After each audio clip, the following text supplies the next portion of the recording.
मेरे प्रिय श्रोताओं, लता का आपको प्यार भरा नमस्कार। वेद प्रकाश शर्मा द्वारा लिखित उपन्यास कानून का बेटा भाग 2।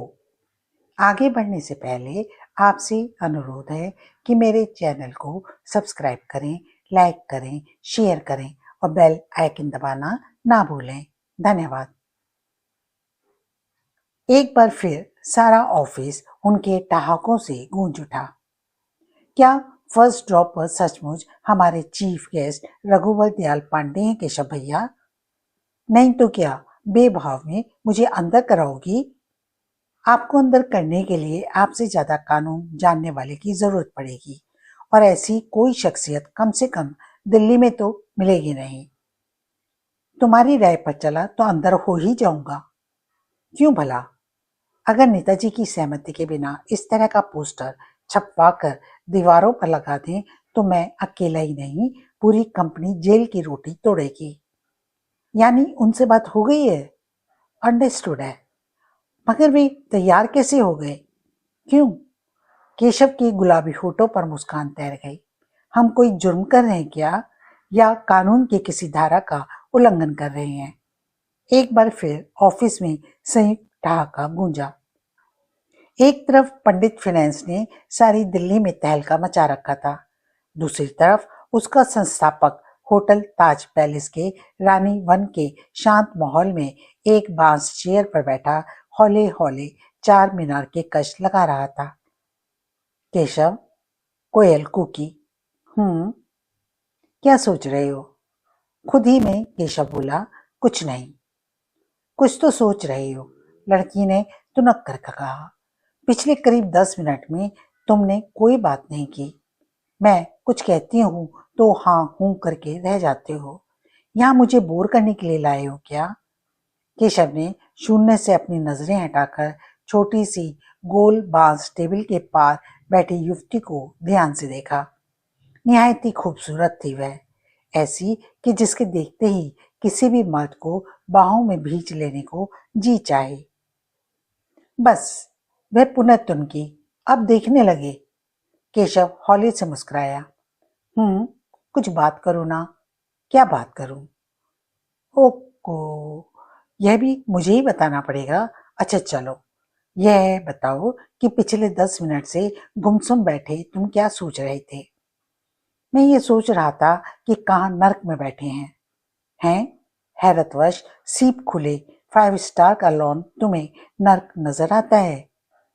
जो तुम्हारे चांद सितारों की सैर करना चाहता हो, जिसके दिल की सबसे बड़ी तमन्ना ये हो कोयल की बाहों में बाहें डाले, जब हम टहल रहे हो तो वहां सिर्फ फूल ही फूल हो, दूर दूर तक, चारों ओर, नजर के अंतिम सिरे तक केवल फूल हो। फूलों वहां मैं भी जी भरकर तुम्हारी आंखों में झांकता रहूं। बोलो, ऐसे कल्पना करने वाले के लिए ये रानी बाग नर्क है कि नहीं? नहीं केशव, कोयल ने इस तरह जल्दी से कहा जैसे प्राण निकल जाएंगे। चुप ना होना केशव, प्लीज। अजीब मुसीबत है, चुप रहने नहीं देती और बोलूं तो कहती है कि दिल का तार झनकृत हो उठता है। पलके झुका ली कोयल ने, रस भरे निचले होठ का कोना पंक्तिबद्ध मोतियों से दबाया और फिर जाने किस भावना की वशीभूत कपोलों से कनपट्टियों तक संध्या के पश्चिमी गगन की सी सुर्खी दौड़ गई। बहुत धीरे धीरे कूकी वह। अच्छा लगता है क्या तुम्हारा बोलना? केशव के गुलाबी होठों पर मुस्कान दौड़ गई। यही हो रहा था जो वह चाहता था। बोला, जानती हो मैं चुप क्यों रहता हूँ? कोयल, डूबने से डर लगता है। उसने चेहरा ऊपर उठाया। डूबने से? हाँ। स्वप्निल आंखों से उसके नेत्रों में झांकते हुए केशव ने कहा। झील से कहीं ज्यादा गहरी नजर आने वाली इन आंखों में डर रहता है कि जब कुछ बोलता तो मेरी ओर देखती हो, जब मेरी ओर हो तो लगता है कि मेरा समूचा अस्तित्व इन आंखों में समाता जा रहा है, उतरता जा रहा है। फिर प्यार से लबालब भरे सागर में खुद को डूबता महसूस करता हूँ। मैं घबराकर बचने के लिए हाथ पैर मारता, पुलकित होती हुई कोयल बोली, डूब क्या नहीं जाते? जी तो चाहता है, मगर डरता हूं कहीं तुम मुझे उस सागर से निकाल कर ना फेंक दो। धुत, ऐसा कभी हो सकता है क्या? नहीं होगा। उसके नसीब ही खराब होंगे केशव, जो तुमसे जादूगर को आंखों में ना बसा ले। जादूगर? हाँ, जादूगर ही तो हो तुम। कैसे भला? जब तुम बोलते हो तो मैं मदहोश सी होने लगती हूँ। सच केशव, मेरे दिलो दिमाग पर एक अजीब सी बेहोशी छा जाती है, और तब तब मैं ठीक उसी माहौल के बीच पाती हूँ जिसका तुम जिक्र कर रहे होते हो। ठीक उसी तरह जैसे लाइट एंड साउंड के दर्शक महसूस करते हैं। बोलो केशव, तुम कोई जादूगर हो क्या? नहीं। तो फिर कवि होगे? कवि होते नहीं, तुम जैसी किसी शहजादी से मिलने के बन जाते हैं। कोयल के बदन का रोया रोया खड़ा हो गया। केशव का हर शब्द उसके अंतरंग में अमृत सा घोल देता था। उसने अपने दोनों हाथ बांस टेबल पर रखकर थोड़े आगे सरका दिए। कोयल का मंतव्य समझकर केशव ने भी वैसा ही किया। फिर अनासी में 20 उंगलियां आलिंगनबद्ध हो गईं, गुद गईं मेज के नीचे। केशव ने अपने घुटने से कोयल के घुटनों को सहलाया तो कोयल के सारे बदन में तरंगे नाच उठी। हाथ के अंगूठे से उसके पृष्ठभाग को सहलाया तो उन्माद सा सवार होता चला गया उस पर। बोली, केशव। कोयल, उफ, ये क्या होता जा रहा है मुझे, जो मुझे हो रहा है। आनंद तिरक वश कोयल के नेत्र बंद हो गए। होठों से मदभरे शब्द निकले, क्या हो रहा है तुम्हें? मैं आकाश में उड़ता जा रहा हूं जैसे पंख लग गए हों। केशव, बिल्कुल ऐसा ही लग रहा है मुझे। हमारे हर तरफ नील गगन, दाएं बाएं ऊपर नीचे, चारों तरफ हम उड़ते जा रहे हैं। कोयल, देखो, सितारे हमें देख रहे हैं। आह, चांद कितना करीब है, मगर कितना बदसूरत है। धरती से कैसा सुंदर नजर आता था। अब मैं अपने चांद की तुलना उस चांद से कभी नहीं करूंगा। चुप हो जाओ केशव, मुझे उड़ने दो। केशव चुप हो गया। वह इतना मदहोश नहीं था जितना अपने शब्दों से नजर आ रहा था। बल्कि अगर यह कहा जाए तो गलत ना होगा कि वह तनिक भी मदहोश ना था। पूरे होशो आवाज में था वह, जबकि कोयल उन्माद में थी, नेत्र बंद। निश्चय ही केशव शब्द के आकाश में उड़ाए ले जा रहा था। उसे इस मुद्रा में देखकर जाने क्यों केशव के होठों पर भेद भरी मुस्कान खेल गई। तभी उसे वेटर आता नजर आया। कोयल, कोयल, उसने पुकारा। समाधिलीन कोयल के बंद होठों से निकला, हूं। वेटर नजदीक आ गया था। केशव ने एक झटके से हाथ खींच लिया। सीप खुले, केशव फुसफुसाया। वेटर। कोयल सकपका गई। वेटर के आने तक उसने कुर्सी की पुष्ट से पीठ टिका ली थी। वह कोल्ड कॉफी रखकर चला गया और उसके जाते ही कोयल ने दोनों कोहनियां मेज पर टिकाते हुए झगड़ने के मूड से कहा, तुम मेरे साथ चांद पर उतर रहे थे या वेटर को देख रहे थे? केशव जोर से हंस पड़ा। अब होटल में नहीं, किसी पार्क में मिला करेंगे, वीराने में। कहने के बाद जो कोयल ने अपनी पतली गर्दन को झटका तो काली और चमकदार जुल्फों की एक मोटी लट रह रहकर उसे गुलाबी कपोलों पर चुंबन अंकित करने लगी। होटल मौर्य के मुगल महल नामक हॉल में एक सोफे पर पसरते हुए जुनेजा ने कहा, आज फिर दुबे का टेलीग्राम आ गया है।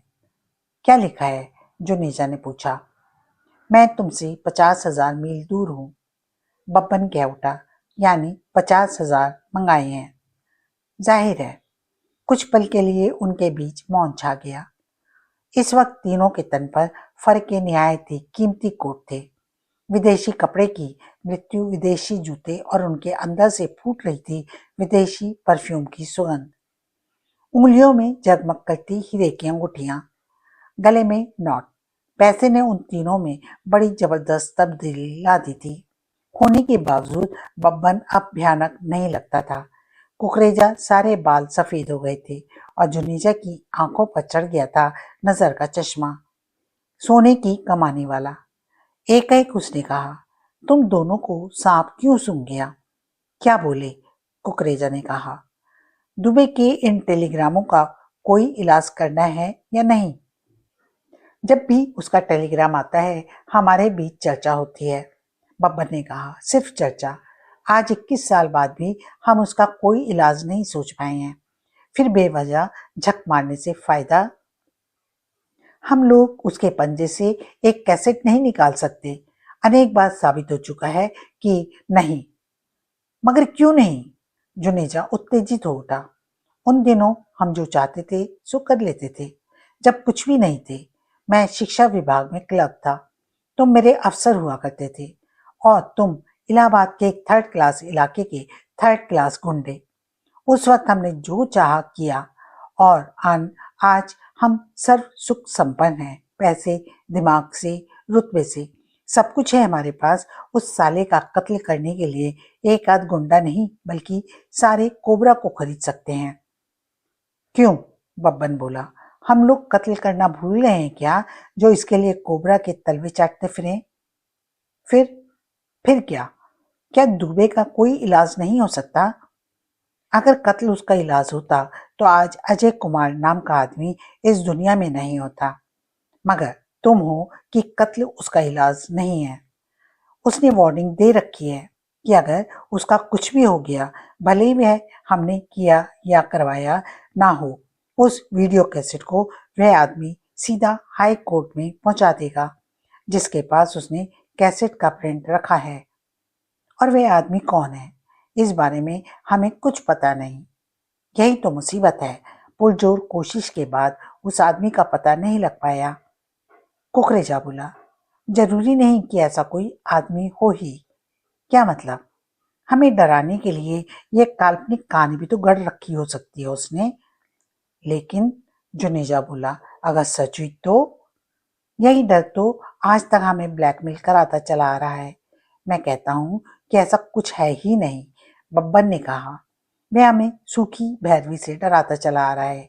अगर होता तो क्या हमारी इतनी खोजबीन और प्राइवेट डिटेक्टिव एजेंसी की इन्वेस्टिगेशन के बावजूद नजर में ना आता? दुबे को बेवकूफ मत समझो बब्बन। क्या भूल गए कि उसने ना प्राइवेट के इन्वेस्टिगेटर की जमकर टुकाई की, बल्कि उस एजेंसी का नाम ही हमेशा के लिए दुनिया से मिटा दिया? याद है। तो यह बात गारंटी से कैसे कही जा सकती है कि एजेंसी का इन्वेस्टिगेटर किसी ऐसे व्यक्ति तक पहुंच गया था या नहीं, जबकि हमें उसकी रिपोर्ट ही नहीं मिली? तुम्हें उससे ब्लैकमेल होना है और होते रहोगे। क्यों? उसकी झांसे में आकर मन में वहम जो पाल रखा है। अरे कहता हूं कि कत्ल कर करा के छुट्टी करो, कुछ नहीं होगा। नहीं, मैं ब्लाइंड गेम नहीं खेला करता। भले ही ब्लैकमेल होते रहो, मजबूरी है। हाँ, मैं जानता हूं कि मजबूरी है। अंत में तुम यही कहते हो। मैंने पहले ही कहा था कि बहस बेकार है। हमेशा की तरह उसे पैसे भेजे जाने हैं, सो भेज दो। ये तो भेजने ही पड़ेंगे, परंतु परंतु अब मुझे ही दुबे के बच्चे का कोई इलाज सोचना पड़ेगा।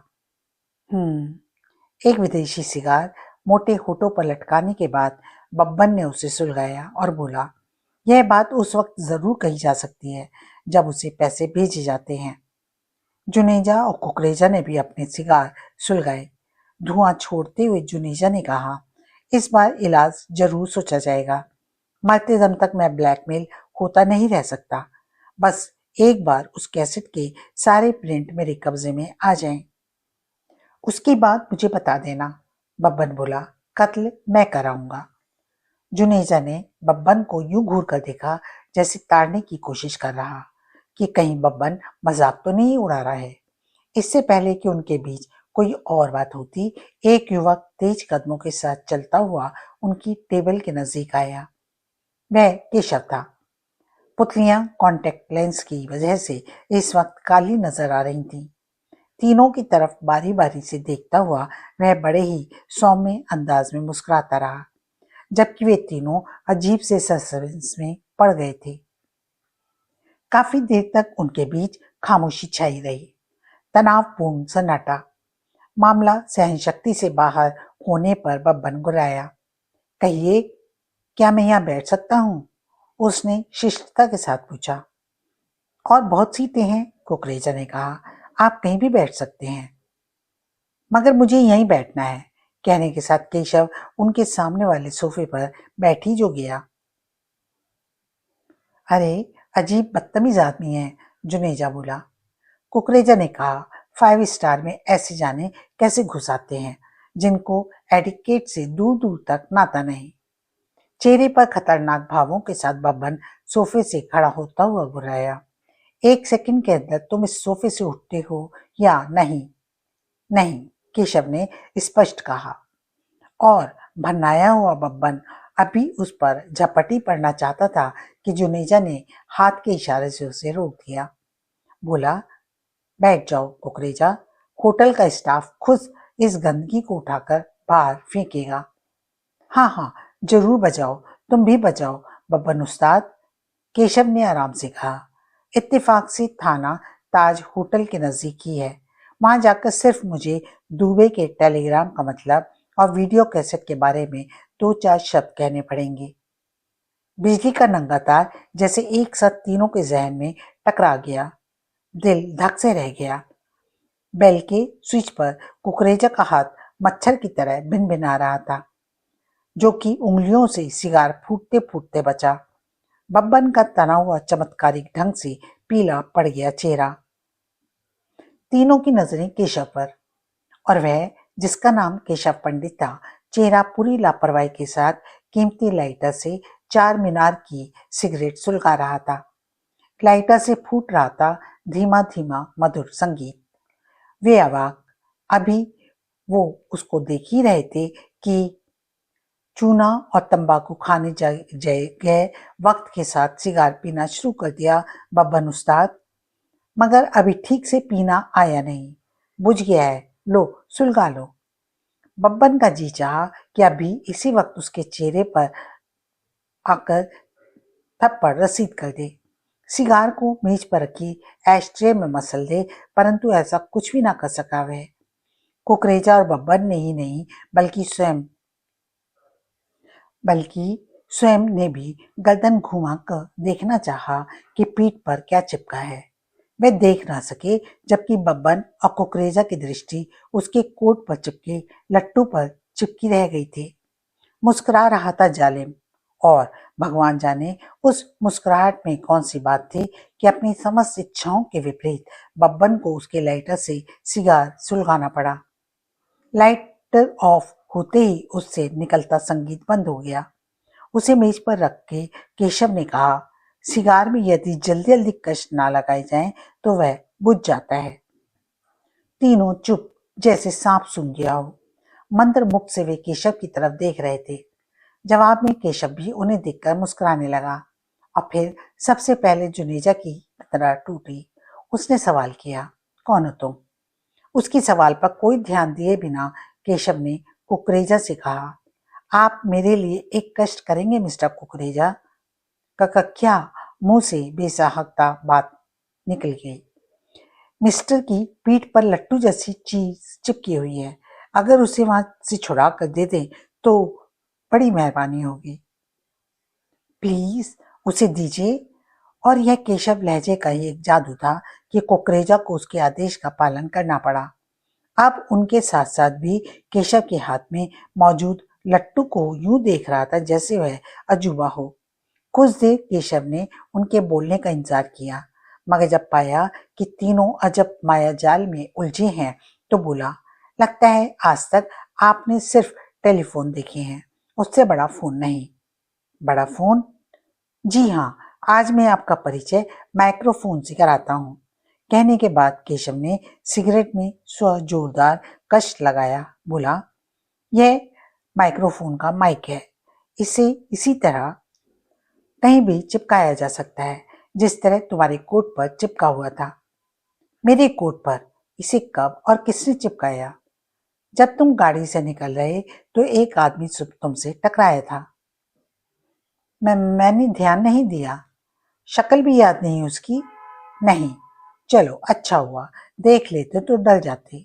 दरअसल वह ही इतना डरावना कि बच्चे अक्सर डर जाते हैं। केशव कहता चला गया, खैर वह मेरा आदमी था और आपकी शान में यह गुस्ताखी उसने मेरे ही इशारे पर की थी। मगर क्यों? क्योंकि मुझे तुम लोगों की बातें सुननी थी, सुन ली। दरअसल मेरी जेब में एक हेडफोन है, उसे यदि कान से लगा लिया तो इस माइक के आसपास होने वाली वार्ता आप उसी तरह सुन सकते हैं जिस तरह इस वक्त मेरी आवाज सुन रहे हैं।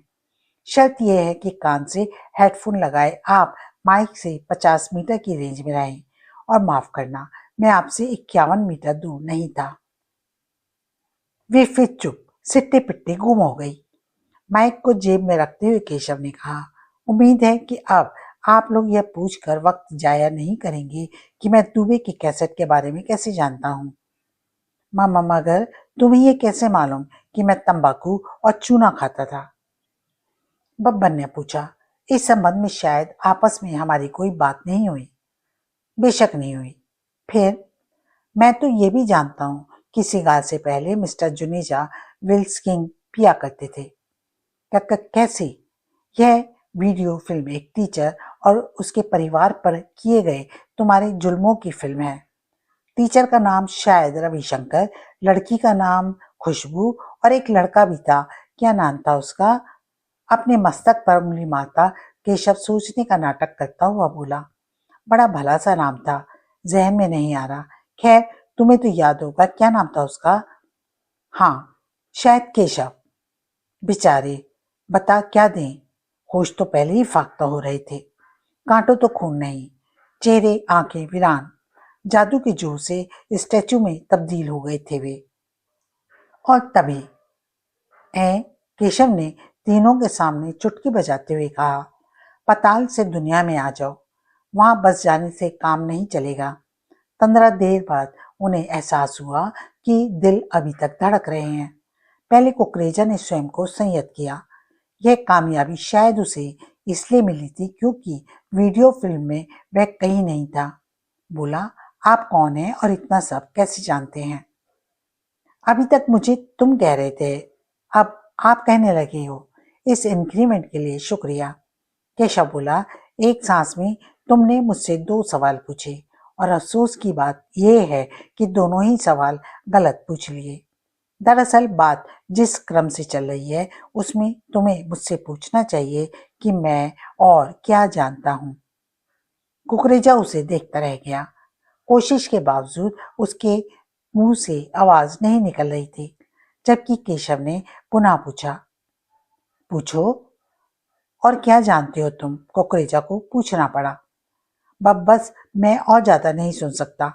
केशव के कुछ कहने से पहले ही जुनेजा ने हस्तक्षेप किया। होठों पर कुटिल मुस्कान, आंखों में इंतकाम की आग में सर्प की सी चिंगारियां और चेहरे पर तपिश लिए केशव ने उसे घूरा। जुनेजा बुरी तरह हाँफ रहा था, यूं जैसे 21 साल की तेज रफ्तार दौड़ के बाद अभी अभी यहाँ पहुंचा हो। एक नजर उसने बब्बन के निचड़े हुए चेहरे पर डाली। बोला, मैं महसूस कर रहा हूं कि लोग भी सुनने की अवस्था में नहीं हो, मगर फिर भी सारा किस्सा संक्षेप में सुनाता हूं। बोल किसी के मुंह से ना फूटा। ये सारा झमेला तुम्हारी पहली बीबी बबीता के बाप करोड़ीमल की दौलत की वजह से फैला। दरअसल बबीता के मर्डर ने उसके भाई को फंसाकर तुम उस दौलत के एकमात्र मालिक बनना चाहते थे, मगर केशव और कुछ तीरथ सिंह की सुलझी इन्वेस्टिगेशन के कारण कमल फंस ना सका। यानी इतने झमेले के बावजूद हराम की एक पाई भी तुम्हारे हाथ नहीं लगी। करेक्ट? जुनेजा उसे अजीब नजरों से देख रहा था। तुम्हारी दौलत की भूख शांत नहीं हो पाई थी जुनेजा। इस बात का जिक्र इसलिए करना पड़ा क्योंकि इसी भूख को शांत करने के लिए तुमने एक करोड़पति सेठ की अंधी अपाहिज लड़की से दूसरी शादी की। इस सेठ की दौलत भी तुम्हारी भूख शांत ना कर सकी और अपने मरते हुए ससुर को अप्रोच का लाभ उठाते हुए गवर्नमेंट के सामने एक शुगर फैक्ट्री का प्लान ही नहीं रखा बल्कि पास भी करा लिया। यानी सरकारी लोन से उस फैक्ट्री की स्थापना हुई जिसे आज देश में जुनेजा शुगर वर्क्स के नाम से जाना जाता है। ससुर की दौलत अब इस फैक्ट्री का बहुत छोटा हिस्सा मात्र थी।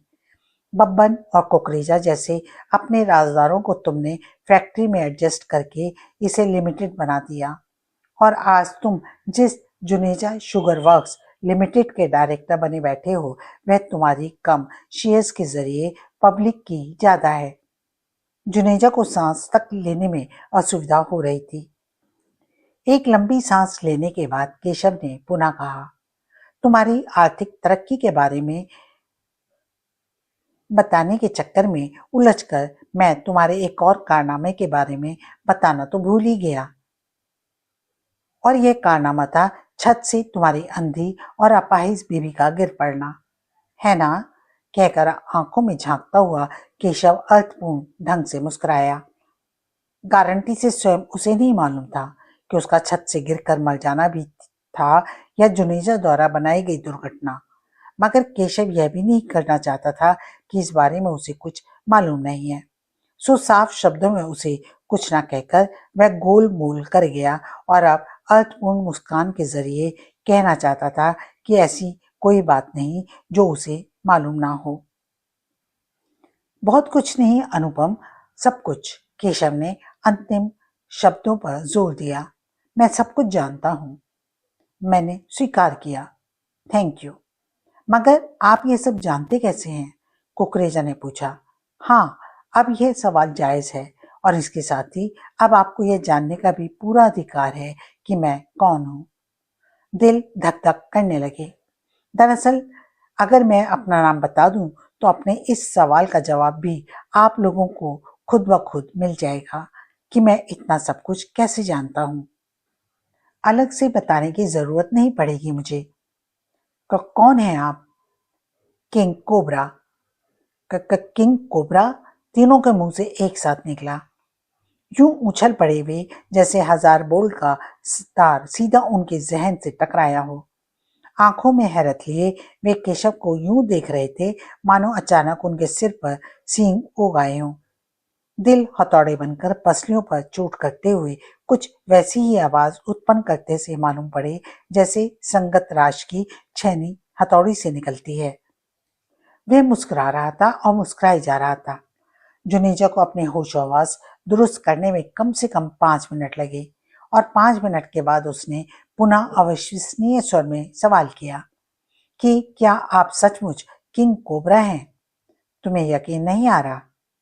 दिल्ली अंडरवर्ल्ड का बेताज बादशाह, बबन के मुंह से निकला। King cobra? करेक्ट। कोबरा के चीफ, कुकरेजा के मुंह से निकला। चीफ नहीं, डायरेक्टर, केशव ने कहा। कोबरा एक ऐसी संस्था है जिसके सिरमौर को चीफ नहीं डायरेक्टर कहा जाता है, और आप वही हैं। Of course. लेकिन जुनेजा ने थूक निकला। हाँ हाँ बोलो। नाम तो बहुत सुना है आपका। दिल्ली में ऐसा कौन है जिसने आपका नाम ना सुना, मगर पहले आपसे मिले नहीं। दिल्ली में अपराध जगत का ऐसा कोई आदमी नहीं हो सकता जिसने मेरा नाम ना सुना हो, मगर मिलने वालों, शक्ल से जानने वालों की संख्या उंगलियों पर की जा सकती है। फिलहाल तुम तीनों उनमें से हो। यह महसूस करके वे अपने जिस्म में नहीं बल्कि दिलो दिमाग में भी अजीब सनसनी और रोमांच कर रहे थे कि इस वक्त वे उस महान हस्ती के सामने बैठे हैं जिससे मिलना अमेरिकन राष्ट्रपति से मिलने से भी कहीं दुर्लभ है। उन्हें सूझ नहीं रहा था कि क्या कहें। एक एक कुकरेजा ने पूछा, हमारे बारे में इतनी सब जानकारियां? क्या नाम जानने के बाद भी इस सवाल की जरूरत तुम महसूस कर रहे हो मिस्टर कुकरेजा? केशव बोला। क्या दिल्ली में तुम किसी ऐसे आदमी की कल्पना कर सकते हो जिसने कभी धारा 144 तोड़ी हो और उससे संबंधित फाइल कोबरा ऑफिस में ना हो? तो तुम्हें बात करने का वक्त नहीं है कुकरेजा? एकाएक जुनेजा उस पर बिगड़ पड़ा। सवाल करने से पहले कम से कम तो सोचा करो कि सामने बैठा कौन है। कुकरेजा सकपका गया। सॉरी किंग कोबरा, दरअसल मेरे इस साथी का अंडरवर्ल्ड से उतना संबंध नहीं है जितना तुम्हारा। केशव ने बात की। जुनेजा झेपी सी हंसी हंसकर रह गया। कोबरा के मेंबर किसी की पीठ पर यूं ही माइक्रोफोन का माइक चिपकाते नहीं फिरते। तुम्हारी पीठ पर चिपकाया तो जाहिर है तुम्हारे बारे में उन्हें पहले से काफी इंफॉर्मेशन रही होगी। वो तो जाहिर ही है, जुनेजा खिसियाने अंदाज में हंसता हुआ बोला। मगर बात यह है कि आपका नाम तो अक्सर सुनने में आता ही रहता था। बड़े भाग्यवान हैं हम जो आज आपके सामने बैठे हैं। लेकिन लेकिन नाम सुनकर लगता है कि आप काफी उम्र के होंगे, करीब करीब हम ही लोगों की उम्र के। मगर आज देखा तो हैरत की बात है, आप तो एकदम यंग हैं, स्मार्ट। ऐसा लगता ही नहीं कि आप कोबरा जैसे महान संगठन के डायरेक्टर हो सकते हैं। उसकी आंखों में झांकता हुआ केशव घुराया। तुम्हें शक है? नहीं, जुनेजा मिमिया उठा। शक काहे का? मैं तो आपकी तारीफ कर रहा था। गजब के खूबसूरत हैं आप। केशव ने अपने चेहरे पर बेहद सख्त भाव एकत्रित किए। आंखों से जुनेजा के चश्मे के लेंसों को तोड़ डालने का सा प्रयास करता हुआ वह दिल्ली की बात तो बहुत ही, मिस्टर किंग का नाम तो हिंदुस्तान भर में कहीं कोई भी नहीं कर सकता। ऐसी हरकत करने वाले के खानदान के अस्तित्व का जिक्र करने वाला सारी दुनिया में कहीं नहीं मिलेगा। वो तो मैं जानता हूँ। तो तुमने ये कल्पना कैसे कर ली कि मैं कोई और हूँ और किंग कोबरा का नाम सिर्फ तुम्हें प्रभावित करने के लिए इस्तेमाल कर रहा हूँ? मैंने ऐसा कब कहा? किंग कोबरा जो आदमी मुंह से नहीं कहता दिल में महसूस करता है। अगर मेरी आंखों में उसे सुन लेने की ताकत नहीं होती तो आज किंग कोबरा दिल्ली के अपराध जगत का बादशाह ना होता। सॉरी किंग कोबरा, बात दरअसल ये है कि मैं तो आपकी तरफ दोस्ती का हाथ बढ़ाना चाहता था, जुनेजा ने कहा। बढ़ा मत देना, काट कर फेंक दिया जाएगा। जी, जुनेजा के हलक से चीख निकल गई। अपनी हैसियत देखो, किंग कोबरा की दोस्ती के काबिल बनने के लिए अभी कई जन्म लेने पड़ेंगे। जुनेजा के रोंगटे खड़े हो गए। बब्बन बेचारे की हालत तो उस फैन जैसी थी जो अपने हीरो को सामने देखते ही सब कुछ भूल जाता है। दिमाग खोपड़ी से बाहर निकलकर अंतरिक्ष में कहाँ भटक रहा था। मंत्र मुक्त सा वह केशव को सिर्फ देखता चला गया। एक सौदे के सिलसिले में मैं तुमसे मिला था। सौदा? मैं तुम्हारे दुबे वीडियो फिल्म से हमेशा के लिए निजात दिला सकता हूँ। मगर हिचको मत, यह काम बहुत मुश्किल है। तुम्हारे लिए होगा, मेरे लिए नहीं। मगर दुबे अब इंस्पेक्टर नहीं रहा, एसपी बन चुका है। पुलिस फोर्स की सारी रैंकिंग कोबरा की जेब में रहती है। जुनेजा और फिर दुबे जैसे भ्रष्ट जब तरक्की करते हैं तो करप्शन बढ़ता जाता है। इस काम का आप क्या लेंगे? जब से दुबे तुम्हें ब्लैकमेल कर रहा है तब से 50,000 की इस ताजा डिमांड तक वह तुमसे कितना ले चुका होगा? कम से कम 30 लाख। ओके, केशव ने कहा। 30 लाख ही और खर्च करने होंगे, तुम्हारा काम हो जाएगा। तो 30 लाख तो ज्यादा है। तुम्हारी मर्जी। कहने के तुरंत बाद केशव एक झटके से खड़ा हो गया। अरे कहाँ चले किंग कोबरा? वह बौखला गया। उसकी ओर घृणा पूर्वक देखते हुए केशव ने कहा, बेहद लीचड़ किस्म के हो तुम। बिजनेसमैन हो तुम। बार्गेनिंग करने वालों से मुझे नफरत है और इस आदत के बारे में मेरे आदमियों ने पहले खबर दी। इसकी सजा उन्हें भुगतनी होगी। मेरा कीमती वक्त जाया करने के जिम्मेदार तुम नहीं, वे हैं। मगर सुनिए तो सही, एक सेंटेंस में बोलो, क्या कहना चाहते हो? जुनेजा के सारे कसबल ढीले पड़ गए थे। वह समझ गया कि उसको प्रभावित करना नामुमकिन है। वह जान गया था कि उसे एक सेंटेंस में बोलने की इजाजत मिली है और यदि उसने यह सेंटेंस सोच समझ कर नहीं बोला तो किंग कोबरा दूसरे सेंटेंस को सुनने के लिए यहाँ नहीं रुकेगा। अतः बोला, मुझे सौदा मंजूर है। आधी रकम पहले। जुनेजा ने कहा, क्या अब भी बैठकर 2 मिनट मुझसे बात नहीं कर सकते? कुछ देर तक केशव उसे खा जाने वाली नजरों से देखता रहा, फिर इस तरह सोफे पर बैठा जैसे उन पर एहसान किया हो। संगीतमय लाइटर से एक सिगरेट सुलगाने के बाद बोला, क्या कहना चाहते हो? अगर मैं सौदा मंजूर ना करता तो आप क्या करते? मतलब क्या? मुझे कोई नुकसान पहुंचाते। कैसे नुकसान की शंका से मरी जा रही हो तुम? जो जानकारियां मेरे बारे में आपके पास हैं उनका मिसयूज। अगर सौदा इस डर से मंजूर किया तो अपने शब्द वापस ले लो जुनेजा। मैं समझा नहीं। तुम्हारे इस सवाल से जाहिर है कि कोबरा का सिर्फ तुमने नाम सुना है, उसकी कार्यप्रणाली के बारे में ABCD भी नहीं जानते। तुम्हारे ही बारे में नहीं, हमारे पास दिल्ली के अपराध जगत से संबंधित हर व्यक्ति की फाइल है, भले ही वह खुलकर जुर्म करता हो या सफेद पोश हो। मगर किसी के बारे में जानकारी का हम मिसयूज कभी नहीं करते। यह कोबरा का पहला सिद्धांत है। सारी जानकारियां केवल वकील की तरह खुद तक ही सीमित रखते हैं। तो फिर मुझसे इस बारे में जानकारियों के संबंध में बातें करने का तात्पर्य? वह सब इसलिए कहना पड़ा ताकि तुम विश्वास कर सको कि हम तुम्हें दुबे से हमेशा के लिए निजात दिलाने में सक्षम हैं। बल्कि ये काम इतने अंदाज में कर सकते हैं कि कहीं भी हल्की से भी गड़बड़ नहीं होगी।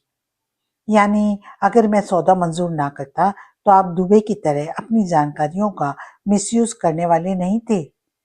सवाल ही नहीं उठता। तब तो निश्चय ही आपकी संस्था काबिल तारीफ है। कोबरा पर लोग यूं ही विश्वास नहीं करते, केशव ने कहा। हमारी कार्यप्रणाली विश्वसनीय है। केवल 2 हालातों में हम किसी के बारे में जानकारी का मिसयूज करते हैं। कौन से 2 हालात? या तो कोई कोबरा पर सीधा हमला करे या कोबरा के किसी सम्मानित मेंबर का अपमान करे। कोबरा उसे भी खुद पर सीधा हमला मानता है। मां, मैंने तो आपका अपमान किया था। कब? आपका सौदा मंजूर ना करके। वह मेरा अपमान नहीं, तुम्हारा राइट था जुनेजा। किसी भी एक पक्ष को सौदा नामंजूर करने का राइट होता है। बड़े सुलझे हुए विचार हैं आपके। तारीफ के लिए शुक्रिया। वैसे भी तुम सौदा नामंजूर नहीं कर रहे थे क्योंकि तुम ऐसी स्थिति में थे ही नहीं, बल्कि बार्गेनिंग करना चाहते थे मुझसे, जो मैंने नहीं करने दी, केशव ने कहा। वाकई किसी के दिल में झांकने की आप में अद्भुत शक्ति है। कल इसी समय कोबरा का कोई मेंबर यहाँ आकर 15 लाख ले जाएगा और उसके बाद काम पूरा होने पर ही हमारी मुलाकात होगी। कहने के तुरंत बाद केशव उठकर खड़ा हो गया। अब वह यहाँ रुकने के मूड में नहीं था। कहो वीणा, क्या चल रहा है? वीणा ने चौंक कर गर्दन लंबी करते हुए पूछा।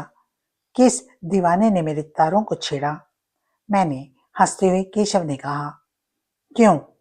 क्योंकि सारा ग्रुप अंक गणित के मामले में दिमाग को कंप्यूटर मानता है।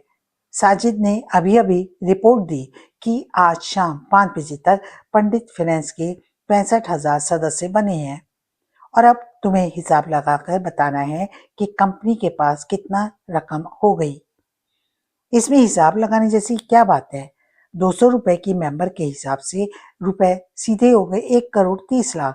15,000 सदस्यता शुल्क अलग से, यानी 9,75,000। ये हिसाब इस तरह नहीं लगाना है वीणा। फिर हमारा वादा है कि 84 महीने बाद प्रत्येक मेंबर के 200 रुपए उसे वापस मिल जाएंगे और वापस देने का झंझट कंपनी अपने पल्ले नहीं बांधती। सदस्य का सीधा संबंध बैंक से जोड़ देती है, यानी सदस्य बनने वाली तारीख में कंपनी सदस्य को उतने रुपयों की बैंक FD दे देती है जिनके 200 रुपए करके बैंक 84 महीने बाद पार्टी को दे देगा। जी हाँ, सदस्य बनते ही हम उसे कितने रुपए की FD देते हैं मंगल? 96 रुपए 80 पैसे की, मंगल ने बताया। पैसे पाई को अलग कर दें तो मोटा सा हिसाब ये बना कि 215 रुपए लेकर हम अपने सदस्य को 96 रुपए की बैंक FD फौरन दे देते हैं, जिसे 84 महीने के बाद कैश कराने पर उसे 200 रुपए मिल जाएंगे।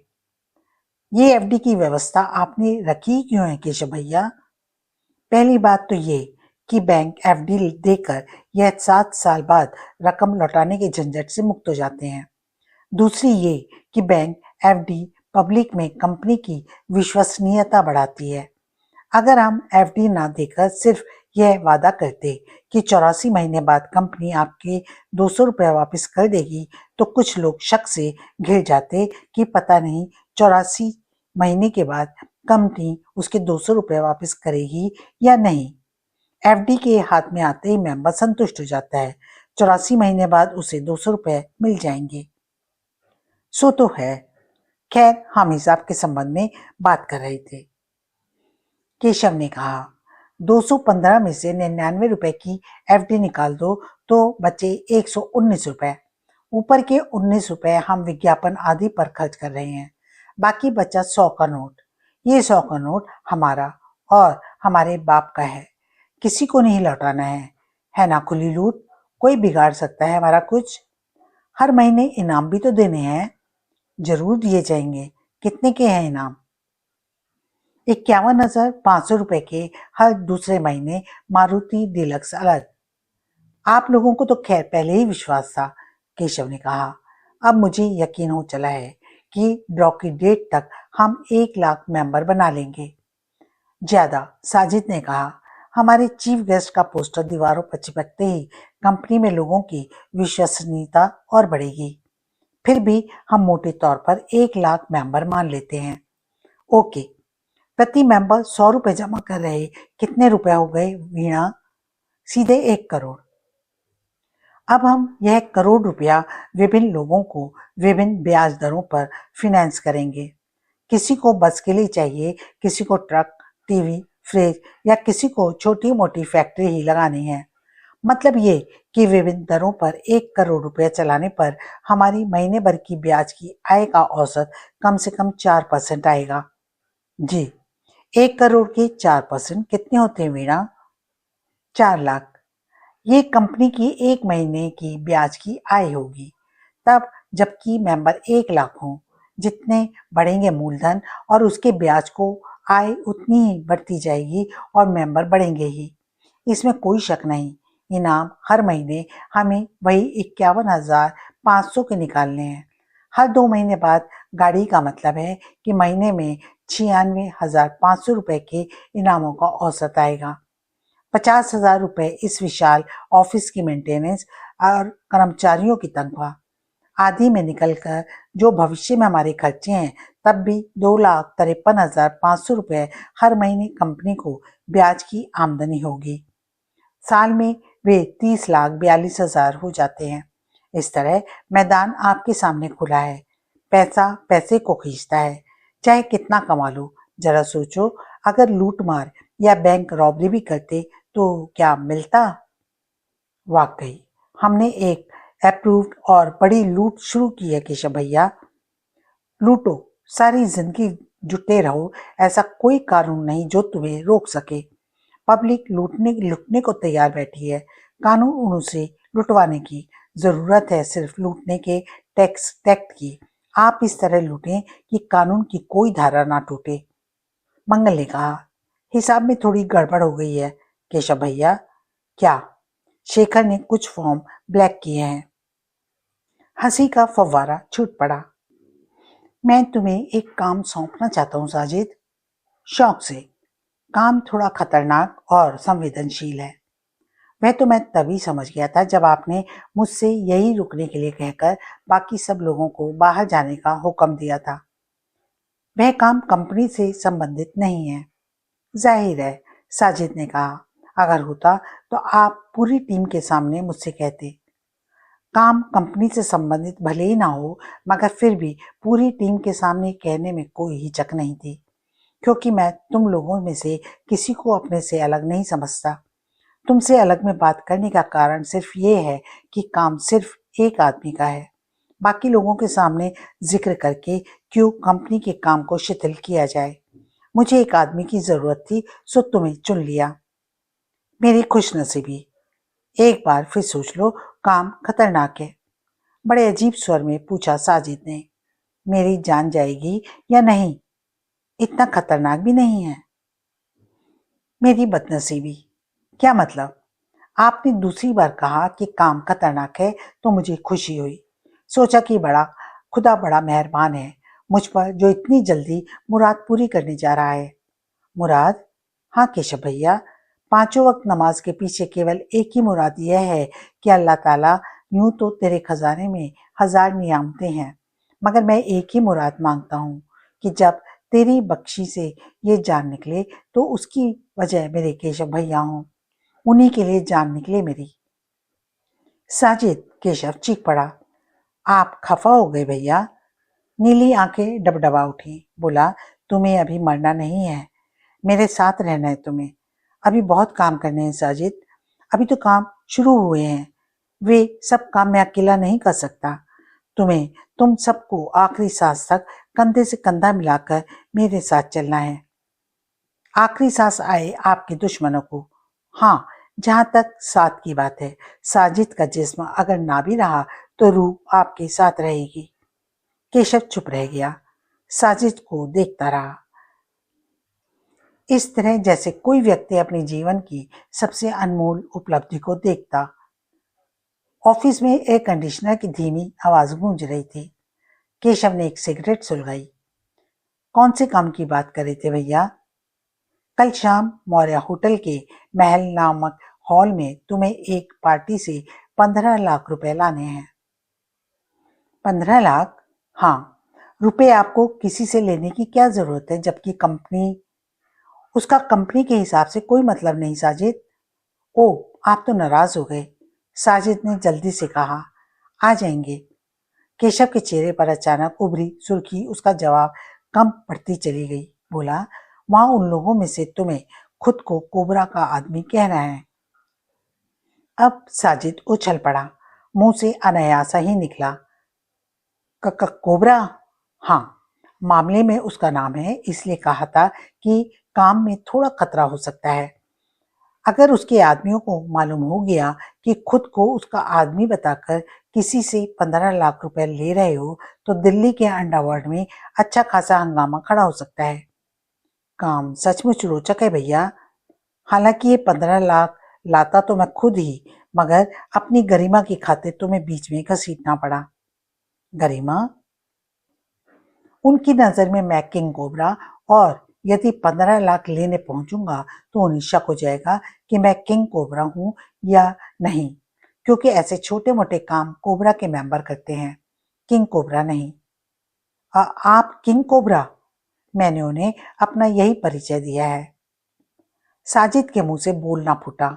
चेहरे पर हैरानी के भाव लिए वह केशव को देखता रहा, जैसे शैने शैने उसके सिर से बाहर निकलते सींगों को देख रहा है। और अभी कुछ बोल नहीं पाया था कि केशव ने पूछा, बोलो, कर सकोगे यह काम? इनकार की उम्मीद साजिद से आप करना ही नहीं। गुड। सिगरेट कीमती एस्ट्रे में मसलता हुआ केशव बोला, कल के बाद कुछ दिन के लिए मैं दिल्ली से बाहर रहूंगा। कहाँ? यह तुम्हें 15 लाख लेने के बाद उन्हीं से पूछना है। क्या मतलब? उनसे तुम सवाल करोगे कि दुबई की पोस्टिंग आजकल कहाँ है, फिर उसका जवाब ही तुम्हारे सवाल का जवाब होगा। आज का वीडियो हम यही समाप्त करते हैं। आगे की कहानी के साथ शीघ्र उपस्थित होती हूँ। तब तक के लिए नमस्कार।